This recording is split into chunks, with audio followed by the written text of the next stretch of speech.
I walked out of his hospital room, my eyes stinging, my chest hollow. His hand had been warm, but fading.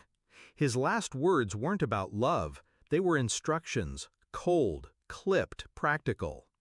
"Take care of the house," he whispered, "but don't open the study drawer." I thought it was morphine confusion. A drawer? At the edge of death? Then, as I pushed through the double doors, I heard two nurses whispering at the station. "She doesn't even know, does she?" Of course not. How do you tell someone their dad had another family? My hand froze on the door handle. My body went rigid. Another family? I drove home in silence, replaying every memory. Dad teaching me how to ride a bike. Dad clapping at my graduation. Dad swearing he worked late for us. Now each image fractured. Each smile had a shadow. At home, I went straight to the study. The drawer slid open too easily, as if he had left it waiting. Inside, deeds, bank statements, photographs. A boy. My age. My father's face staring back at me through him. My brother. Hidden. And letters, dated, deliberate, to the other woman, to the other child. "You are my real family." I didn't cry. I didn't scream. I folded the papers neatly back inside. Betrayal this deep doesn't spark chaos. It sparks calculation. For a week, I moved like a ghost, but inside, gears were turning. Dad thought he had control, even from the grave. His will had already been read to me in confidence by his lawyer, everything split fairly. Meaning diluted. Meaning the hidden family would take what should have been mine. I didn't rage. I planned.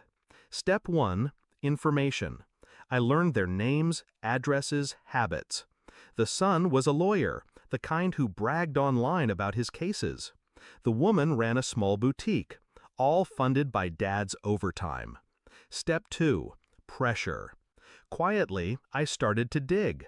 Credit reports, business filings. The boutique was in debt.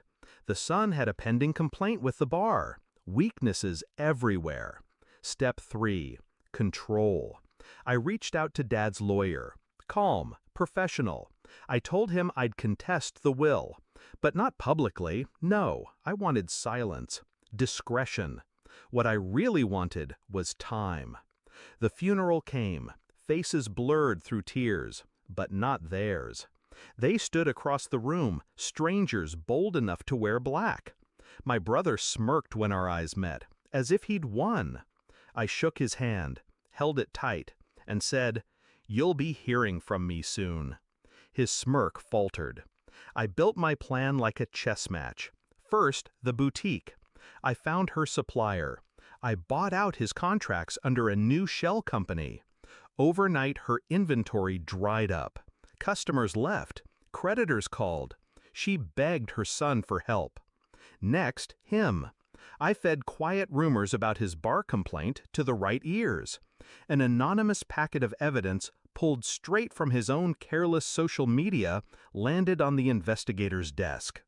Within months, his license was suspended pending review.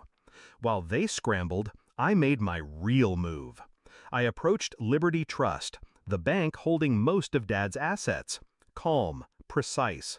I showed them documentation that my brother had pending liabilities, that his stake in the inheritance would collapse under garnishment. I offered to purchase his claim, pennies on the dollar. Desperation made him agree. He signed, blind with pride and debt. One by one, I took their shares, their inheritance, their lifeline. The confrontation wasn't loud, it wasn't public, it was Thanksgiving. My mother sat at the head of the table, worn but proud. I carved the turkey with steady hands. Halfway through the meal, a knock on the door. My brother, uninvited, desperate. His mother behind him, hollow-eyed. "Give it back," he hissed, in front of everyone. I set the knife down. "Give what back?" "Our share. You ruined us." I leaned forward, voice low, calm. "No, he ruined us. I just finished the work he started. Their faces went pale. They saw it then, not anger, power. They stumbled away from the doorway. No fight left, no victory, just loss. That night, I poured myself a glass of wine and walked into the study. I opened the drawer one last time. The papers were still there, evidence of betrayal. But now they meant nothing. He had thought he could split me, weaken me, replace me. But in the end, I dismantled his secret family piece by piece. I didn't do it for revenge alone. I did it for clarity, for order, for myself.